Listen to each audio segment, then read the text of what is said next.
बिस्मिल्लाहिर्रहमानिर्रहीम इय्याका नअबुदु व इय्याका नस्तईन। अच्छा अब नीचे तो वो नहीं देख सकते वो नहीं तो ना तुम मैं ये चाहता हूं एक मिनट खामोश। शुक्रिया शुक्रिया समझ गया, बहुत शुक्रिया। अच्छा सुने सुने सुने प्लीज। अच्छा जी, मैं ये चाहता हूं कि बड़ी खामोशी से जो मैं आज आपके पास एक पैगाम लेके आया हूं, मैं चाहता हूं कि आपने सब ने बड़े मुनज़्ज़म तरीके से खामोशी की तरह आपने मेरी बात सुननी है।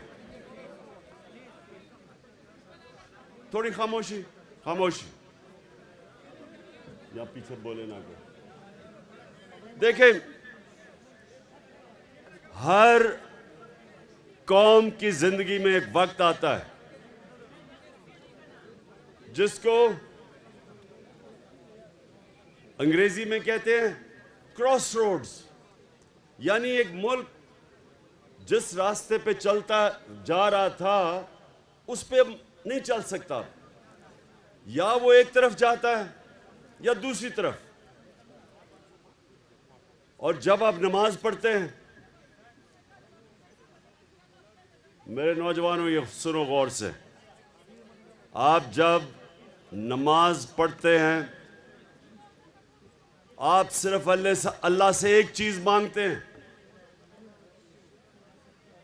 कि अल्लाह उनके रास्ते पे लगा जिनको तूने नेमतें बख्शी, उनके रास्ते पे नहीं जो अपनी तबाही के रास्ते पे चले गए। तुम इधर बैठ, तुम आप भी बैठ जाओ, बैठ जाओ, बैठ जाओ, बैठ जाओ, आ जाओ, आ जाओ, बैठ जाओ। सामने भी वो देख नहीं सकते, इधर आ जाओ, इधर इस पे बैठ जाओ ना, इधर आ जाओ, पीछे आ जाओ। हाँ उधर, ओहो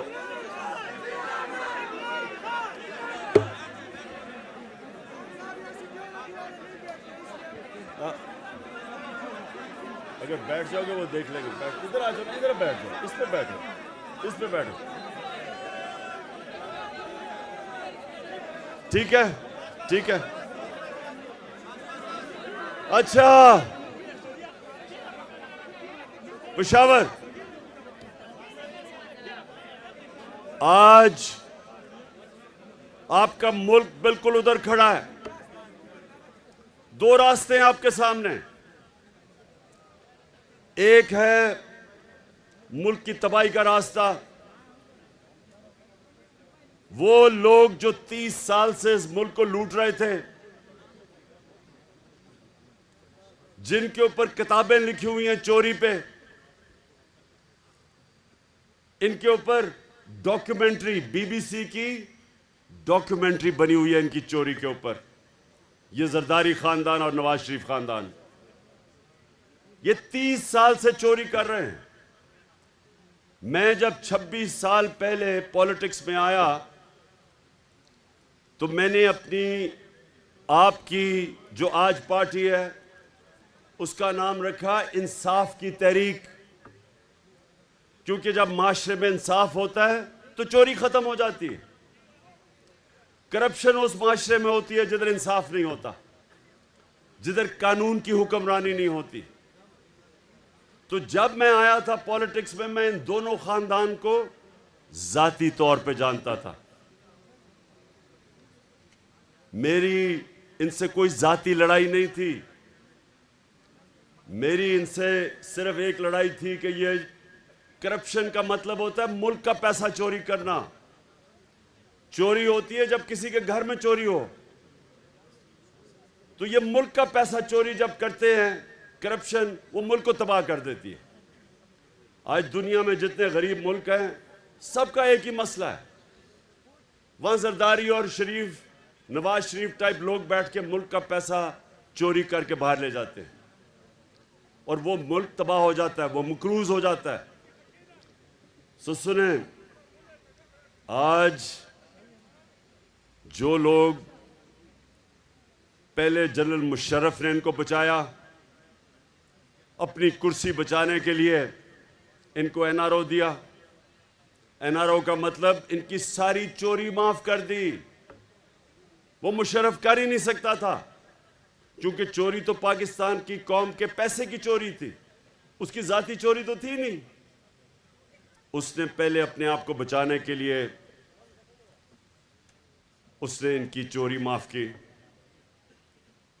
अमेरिकनों ने बीच में पड़े, कॉन्डोलीजा राइस, वो जो सेक्रेटरी ऑफ स्टेट थी, उसने अपनी किताब में लिखा कि मैंने मुशर्रफ को और जरदारी को इकट्ठा किया और मैंने मुशर्रफ से इनको एनआरओ दिलवाया। इन दोनों चोरों को एनआरओ मिला, इनके केसेस माफ हुए, ये वापस आए और 10 साल में इन्होंने, सुने जरा, 10 साल में इन्होंने 4 गुना पाकिस्तान का कर्जा बढ़ाया। 2008 में 60 साल में पाकिस्तान का जो कर्जा था वो 6000 अरब था। ये सुन ले जरा, और नौजवानों में चाहता हूं कि ये आप ज़हनों में डाल लें कि आप किसके लिए लड़ रहे हैं, आप किसके लिए जहाद लड़ रहे हैं, तो आपको पहले समझ आए कि मुल्क से हो क्या रहा है। 6000 अरब से हमारा कर्जा चढ़ के 10 सालों में 30,000 अरब पे गया। 4 गुना पाकिस्तान का कर्जा बढ़ा सिर्फ 10 सालों में। 60 सालों में जितना कर्जा लिया था इस मुल्क ने, इन्होंने अपने 10 साल में 4 गुना पाकिस्तान का कर्जा बढ़ाया। जिसका नतीजा क्या हुआ? जब हम आए 2018 में, तो जितना भी हमने टैक्स का पैसा इकट्ठा किया था, आधा पैसा चला गया इनके लिए हुए कर्जों की किस्तें देने पे। आधा पैसा उधर चला गया। तो मुल्क कैसे चलाते, कैसे हम लोगों की खिदमत करते, सड़कें बनाते, स्कूल बनाते, अस्पताल बनाते? क्योंकि आधा पैसा तो इनके लिए हुए कर्जों पे चला गया, किस्तों पे। अब हमें लोगों ने वोट दी 2018 में इन 2 चोरों के खिलाफ। हम इलेक्शन जीत के आए। ये दोनों बार भाग गए। ये नवाज शरीफ बार भाग गया, इसहाक डार बार भाग गया, इनके बेटे बार भाग गए, नवाज शरीफ के, शहबाज शरीफ के दोनों बेटे आज बाहर हैं। क्यों बाहर हैं? क्योंकि ये डरे हुए थे। कर्जे इनके ऊपर, इनके दौर के केसेस बने हुए थे चोरी के।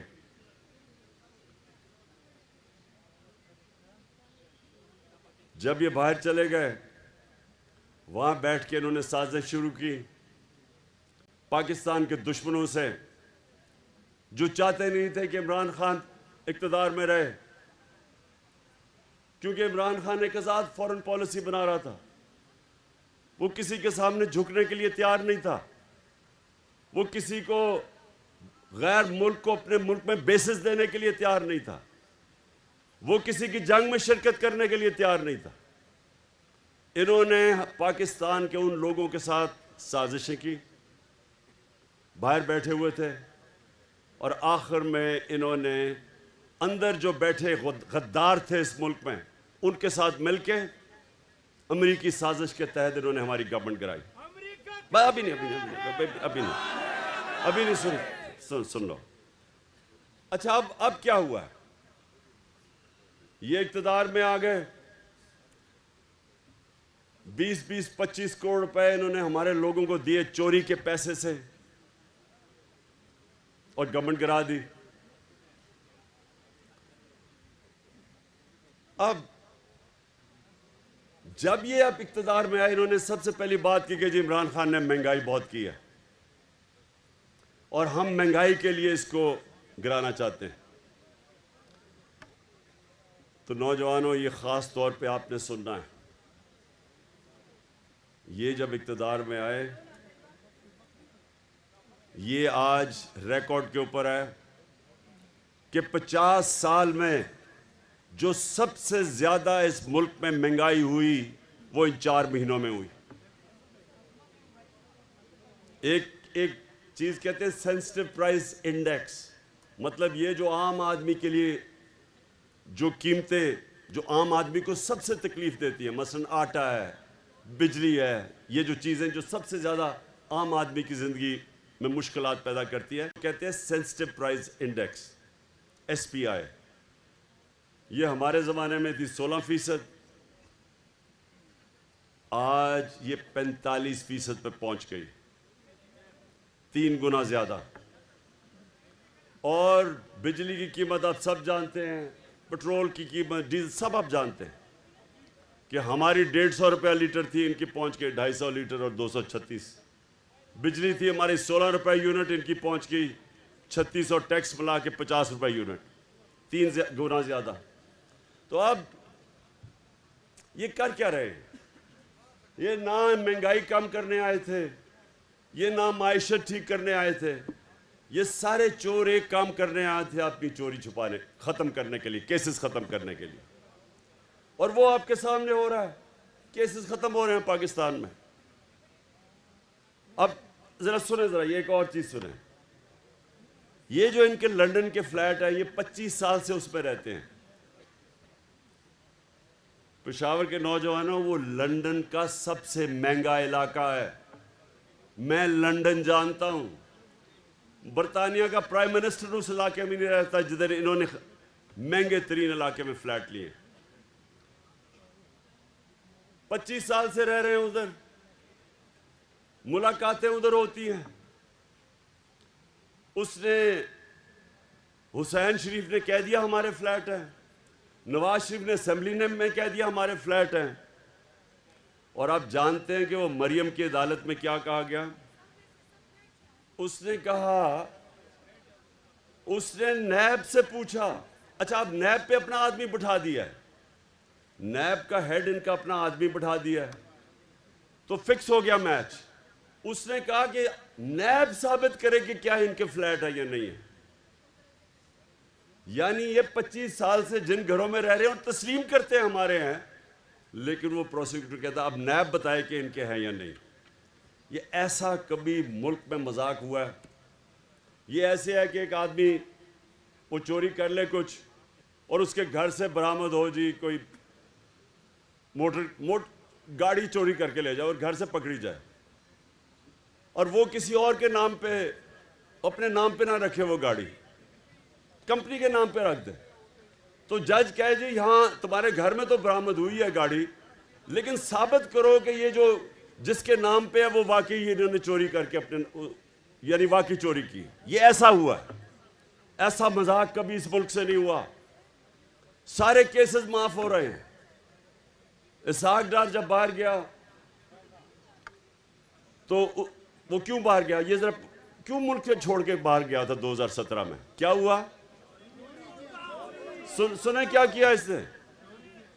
2012 में इसके असासे थे 60 लाख,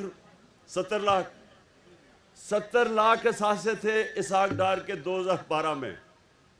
नैब ने उसे बुलाया 2017 में, उन्होंने कहा ये तुम्हारे अब 90 करोड़ कैसे असासे बन गए? आपने कौन सा काम किया कि आपके 80 लाख से 90 करोड़ पे असासे चढ़े गए? जैसे उसे सवाल पूछा वो जहाज पे चढ़ के मुल्क से बाहर भाग गया। अब वो उसको वापस ले आए हैं, अब नवाज शरीफ वापस आएगा और वो करेंगे क्या कि वो इस मुल्क के अंदर अपना, उन्होंने इलेक्शन कमीशन बैठाया हुआ है जो कि बददियानतदार आदमी है, इनके घर का नौकर है। इससे पहले पूरी धांधली बाई इलेक्शन में की, उसके बावजूद हम जीते पंजाब में। अब इनकी कोशिश ये है कि ये यहाँ ऊपर बैठे, तहरीक इंसाफ के खिलाफ केसेस करें, इमरान खान को किसी तरह डिस्क्वालीफाई करें या किसी तरह उसको जेल में डालें। केसेस को तो 24 FIR काट दिए इन्होंने मेरे ऊपर। वो कोई फर्क नहीं पड़ता, लेकिन एक ओ ना ओए हो ना, बस बस बस सो ना ना बस अभी नहीं, अभी मैंने आपसे सवाल पूछ रहे हैं, आपकी कोई भी आपके सवाल हो। अच्छा सुन ले जरा, पहले मैं यहाँ पर आपको कहने की क्या कोशिश कर रहा हूं, ये जो अब वक्त है ये सियासत का वक्त अब नहीं है, ये अपनी मुल्क की हकीकी आजादी की जिहाद का वक्त है। ये जो अब मैं आपकी तैयारी करवा रहा हूं, ये जो आपकी तैयारी है, ये अपने मुल्क के मुस्तकबिल को बचाने की तैयारी है। ये आप अपने बच्चों की जंग लड़ रहे हैं उनके मुस्तकबिल के लिए। मैं आखिर में जब आपके सवाल हो जाएंगे उसके बाद मैं आपसे एक हल्फ लूंगा जाने से पहले। सब ने आपने मेरे साथ हल्फ लेना है जब मैं खत्म करूंगा।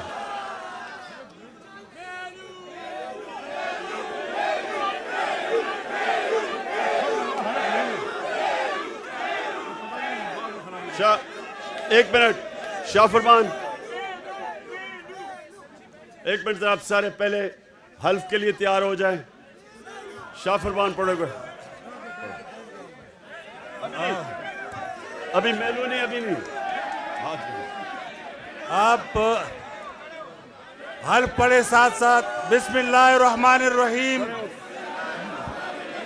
हम अल्लाह को हाजिर और नाजिर जानकर हल्फ उठाते हैं कि पाकिस्तान की आईन की पासदारी करेंगे और इसकी हिफाजत करेंगे, और ये कि हम हकीकी आज़ादी तहरीक को जहाद समझकर इसमें हिस्सा लेंगे और हर किस्म की कुर्बानी देंगे। अल्लाह हमारा हामी और नासिर हो।